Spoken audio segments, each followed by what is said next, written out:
ዛሬ ማሳያችሁ ዩቲዩብ በከፈለኝ ብር ምን እንደገዛሁበት ነግራችኋለሁ ማለት ነው።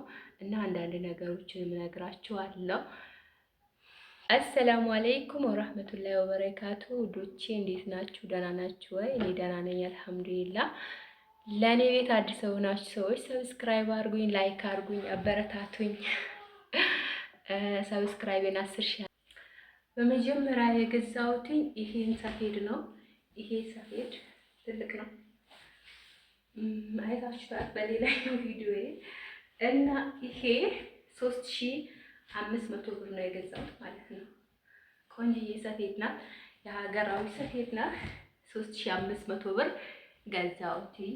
ከዛ ደግሞ ይሄኛው ደግሞ መሳቢያ እንጀራ ምናምን ስትጋግሩ መስቡበት 200 ብር። እቺ 200 ብር ናት። ጉሉ ማሻአላ እንዴት አያችሁ? ለሻ አንደኛ ናት። በ500 ብር ገዛኋት እቺ ማለት ነው። ሌላ ይሄ ድስት ገዝቻለሁ፣ ሰርቼበታለሁ። ለዛ ነው የጠቀረው። ይሄ ድስት 1200 ብር ነው የገዛሁት። እና ዩቲዩብ በከፈለኝ ብር የዩቲዩብ መስታወሻ ይሄ ነው እላችኋለሁ። ሌላ ደግሞ ቤታችሁ ቆንጆ ከሆነ ቤት ካላችሁ ቀስ ያላችሁ እቃ ትገዛላችሁ። ከዛ ብዙ እቃ ሰብስባችሁ መታችሁ ቤታችሁ ቆንጆ ሆኖ ካልጠበቃችሁ እቃችሁ እዚህም ይበታተናል ማለት ነው። እኔ በፊት ራሱ እዚህ የገዛሁት እቃ ተመልሼ ሲሄድ ብዙ እቃ ነው የጠፋብኝ። ወላሂ ወንድ ልጅ እንደ ሴት አይደለም፣ ጎበዝ ራሱ ቢሆን እንደ ሴት ልጅ አይደለም ቤት ለመጠበቅ ማለት ነው። እና እቃ ብር ይዛችሁ ከመጣችሁ ምርጥ እቃ አለ ወላሂ። እዛ የትራንስፖርት፣ የመጫኛ፣ የጉምሩክ ኮተት ራሱ ብዙ ነገር ነው ያለው። እና ደግሞ ይሄ ምጣድ የእንጨቱ ነው። አያችሁ፣ ይሄ የእንጨቱ ነው። አግብሬዋለሁ፣ መጋገርም ጀምሬበታለሁ። ምርጥ ምጣድ ነው። ይሄን በ3000 ነው የገዛሁት።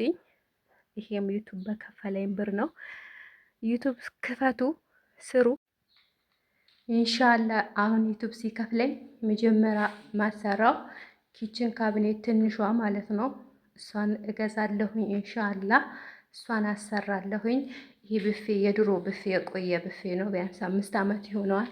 እስከዛ ድረስ እዚህም ጋር በስቶፊ እየተጠቀምኩ ነው። ኪችኔ ናት ማለት ነው።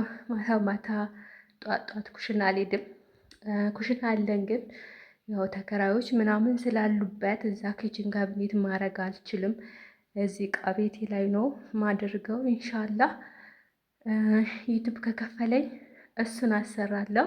ቀጣይ ደግሞ ከከፈለኝ ማለት ነው ማሰራው እንትን ነው።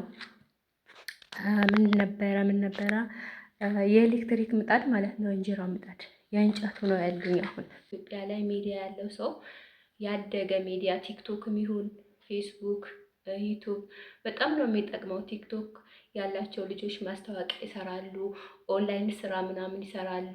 ስለዚህ የራሳችሁን ሚዲያ ያሳድጋችሁ ነው። ዩቲዩብ ደግሞ ይከፍላል። እኔ ምስክር ነኝ። ብዙ ጊዜ አዲስ ስንጀምር ሜካፕ ላይ አይመስልም እና በጣም ያደክማል። ሰብስክራይብ መለቃቀም፣ ሰዓት መሙላት፣ ሞኔታይዝ እስከምንሆን ድረስ ያለው ድካም በጣም ያለፋል፣ ግን ይከፍላል። ሲከፍል ደግሞ ደስ ይላል። ከዛ በኋላ እንዲህ ከከፈላችሁ በኋላ እንደዚህ ቤታችሁ መታችሁ ትንሽ በምትሰሩት ቪዲዮ ይከፍላችኋል። እንደ መዳም ቤት 60 ሺህ 40 ሺህ ምናምን ባይከፍልም ግን በሰራችሁ ያክል 15 ሺህ 10 ሺህ 20 ሺህ ከፍላችኋል። በሰራችሁ ያክል ነው። ይሄስ ማን ይሰጣችኋል? ኢትዮጵያ ስትመጡ 1 ሺህ ብር ራሱ የሚሰጣችሁ ሰው የለምና በስልካችሁ በምትጠቀሙት ኢንተርኔት ሞኔታይዝ ሆናችሁ ዩቲዩባችሁን አስተካክላችሁ ነው ይከፍላላችኋለሁ። ሌላ ደግሞ ሁሌ የምላችሁ ነገር ወደ ሀገር ስትመጡ ብዙ ልብስ፣ ብዙ ዕቃ፣ ብዙ ነገር ካርጎ አድርጋችሁ አትምጡ። ብራችሁን ይዛችሁ ከመጣችሁ እኔ ብሬን ይዤ በመምጣቴ ብዙ ነገር ነው የተጠቀምኩት። ለዕቃ ብዬ ነበር ይዤ የመጣሁት ብር ቤቴን